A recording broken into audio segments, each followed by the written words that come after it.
Hello, and welcome to today's enlightening journey into the world of noun. In this video, we will explore the significance of nouns and their vital applications. To begin our journey, let's first understand what nouns are. Nouns are like the building blocks of language, the words that name people, places, things, and ideas. They are fundamental to effective communication. We'll dive deep into various types of nouns, such as common nouns, proper nouns, countable nouns, and uncountable nouns. Now let's study one by one. Proper noun. Proper nouns are special words that name specific people, places, or things. These words are unique because they always start with a capital letter. Let's break it down. For instance, when we talk about people, their names are proper nouns. So, my name is Alfred. Notice how Alfred starts with a capital letter? That's what makes it a proper noun, naming a specific person. The same goes for places. Think about your town or country. If you live in New York is a proper noun because it's the specific name of a place, and both words start with capital letters. Let's see some more examples to make it crystal clear. My name is Sarah. In this sentence, Sarah is a proper noun.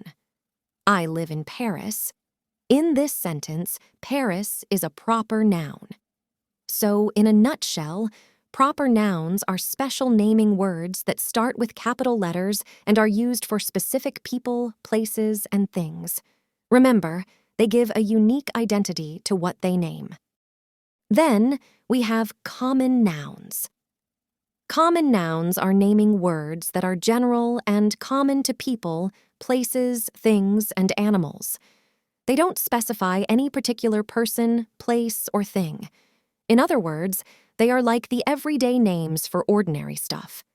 The important thing to remember is that common nouns are not capitalized, unless, of course, they start a sentence. Let's delve deeper. For instance, when we talk about people, boy and girl are common nouns. They are general names for any boy or girl, not a specific one. The same goes for places.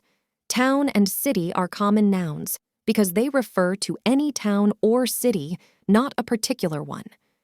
Let's see some sentences to make it even clearer. Teachers teach in school.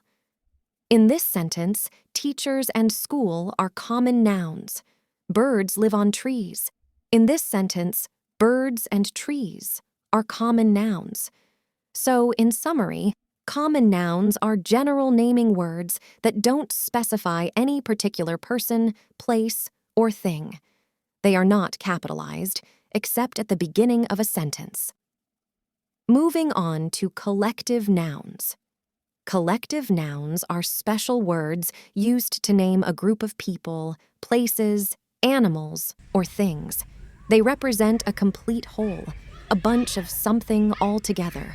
Think of it like giving a unique name to a team, family, or a flock of birds. One important thing to note is that collective nouns are singular, even though they refer to multiple things. Let's dive deeper. For instance, when we talk about a bunch of books, we use the collective noun library. It represents a complete collection of books in one place. The same goes for a group of players. We call them a team because they work together as a unit. Let's explore some common examples to make it even clearer. For instance, when talking about a group of sheep, we use the collective noun flock. Similarly, for a bunch of cattle, we use the collective noun herd. So, in summary, collective nouns are special words used to name a complete group of people, places, animals, or things. They are singular, even though they refer to multiple entities. Concrete nouns or material nouns. Next, we have concrete nouns or material nouns. Concrete nouns are words that represent things with material bodies. In simpler terms, they're the words we use to talk about objects you can touch, see, and feel. These nouns stand for things you can experience with your senses, like a building, a tree, or a dog. For example, when we talk about a building, we're referring to a concrete noun. You can see a building, touch its walls, and walk inside it. It's a physical object. Abstract noun.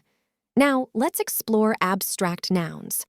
These are naming words for qualities, states, or concepts, things you can't touch but can understand. Words like love, freedom, or happiness are abstract nouns.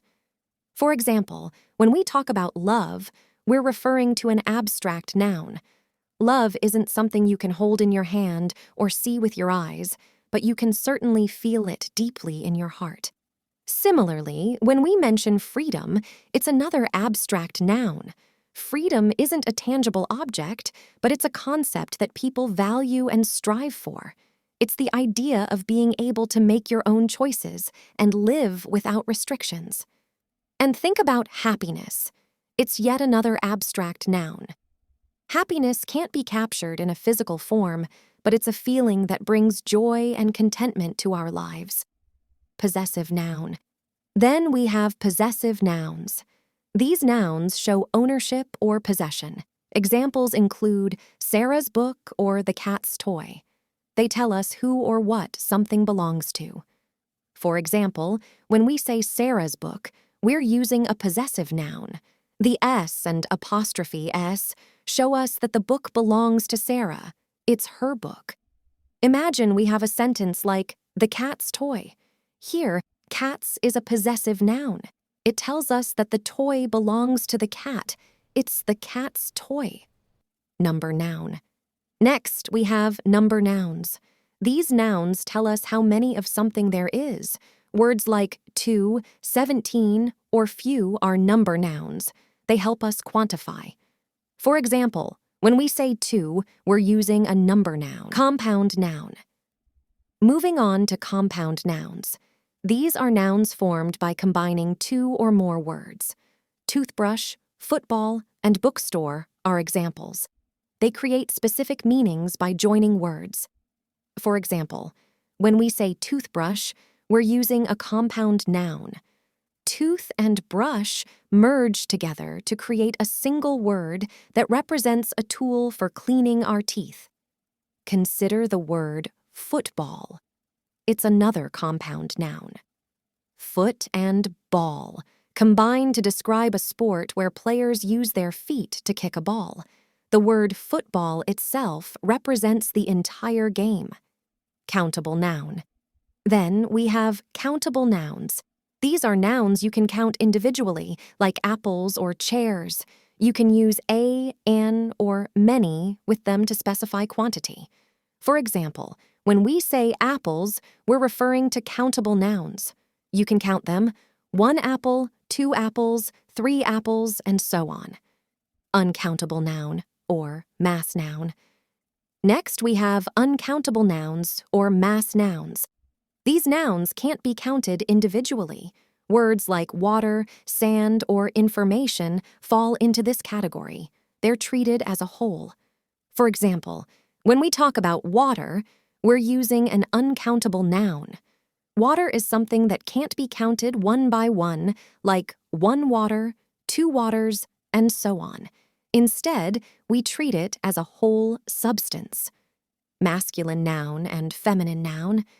Lastly, we have masculine nouns and feminine nouns. These nouns specify the gender of living beings. They help us distinguish between male and female entities. For example, when we talk about a king, we're using a masculine noun.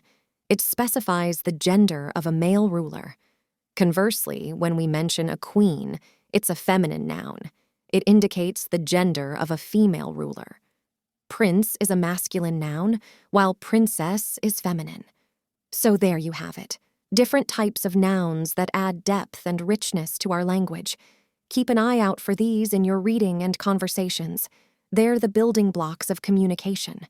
Thanks for joining us today, and we look forward to seeing you in the next lesson.